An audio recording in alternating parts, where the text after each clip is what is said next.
A new NPR investigation reveals the Justice Department withheld portions of the Jeffrey Epstein files that contain allegations involving President Trump, including material tied to claims that Mr. Trump sexually abused a minor and that some pages mentioning him were removed from the public record. Democrats on the House Oversight Committee called that out today, saying the DOJ's withholding of information could amount to a crime. For more on that and the surrounding fallout, we're joined now by Julie K. Brown, investigative reporter for the Miami Herald, whose reporting helped expose much of the Epstein network. Julie, welcome back to the program. It's great to have you. Thank you. I want to start with this NPR reporting that the Justice Department withheld some Epstein files related to allegations that President Trump sexually abused a minor, which we should say the White House denies. What stands out to you about it? Well, I think what stands out is that we don't have the reports, even though we know they exist. This stems from an interview that they conducted that came out of a tip to the FBI about this woman who has said that when she was 13, that she was sexually assaulted by Donald Trump. Now, one of her interviews is contained in the Epstein files, although it is heavily redacted, so it's hard to know exactly what she told the FBI. But as a result of that, we were able to see some of the report numbers and the Bates stamps on it.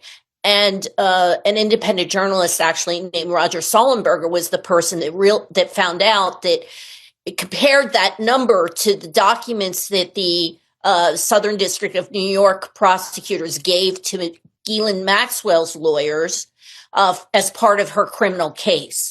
You broke this story 8 years ago with your investigative reporting. With the benefit of time and hindsight, what do you see more clearly now about how power insulated Jeffrey Epstein and how much of that protective structure still exists?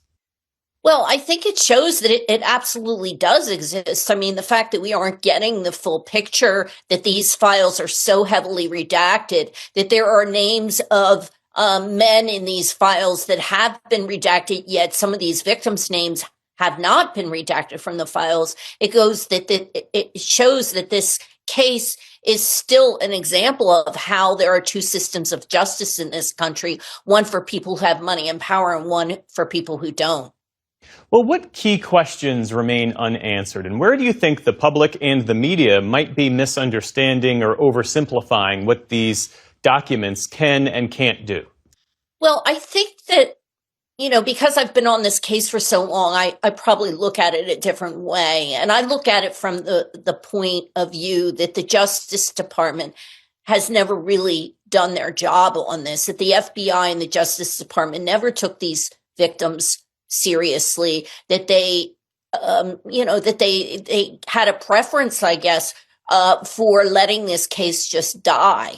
And it would have died if it wasn't for these victims now who have mobilized and become a force for justice and for change. And it's because of them that we're still talking about this case, and they're still fighting for the truth here. And, I don't know how much longer the government's going to be able to sit on these files or cover up who is in them. We'll say more about that because we've seen some private sector fallout in this country, resignations, some reputational fallout, but comparatively little government accountability. Meantime, overseas in the UK, there's been a more direct institutional reckoning. What do you think accounts for that? What explains it?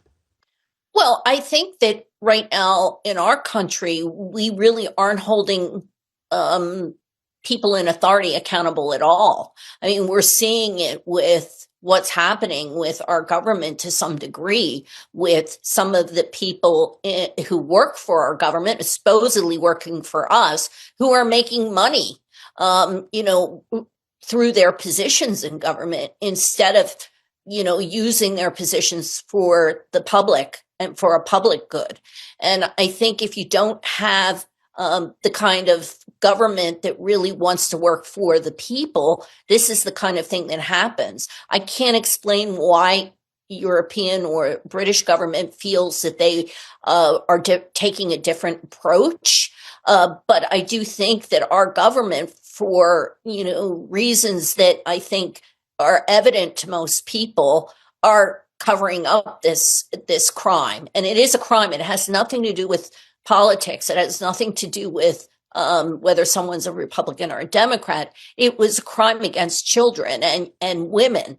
And I think until the public understands that we have to have leaders in our government that are going to fight for women and children, we won't see any accountability in this case. A number of those survivors will be at tonight's State of the Union address. For them, this isn't history. This is very much ongoing. How should we be thinking about this moment from their perspective? I think we should hold all of our elected leaders, like I said, regardless of their political party, we should hold them accountable for how they are treating these victims. We know that members of the Trump administration, for example, has never met with these victims and have been characterizing this as a hoax. I think people that actually look at these files know that this is not a hoax, that this is a crime that actually happened. We have to do things differently and not let this happen again.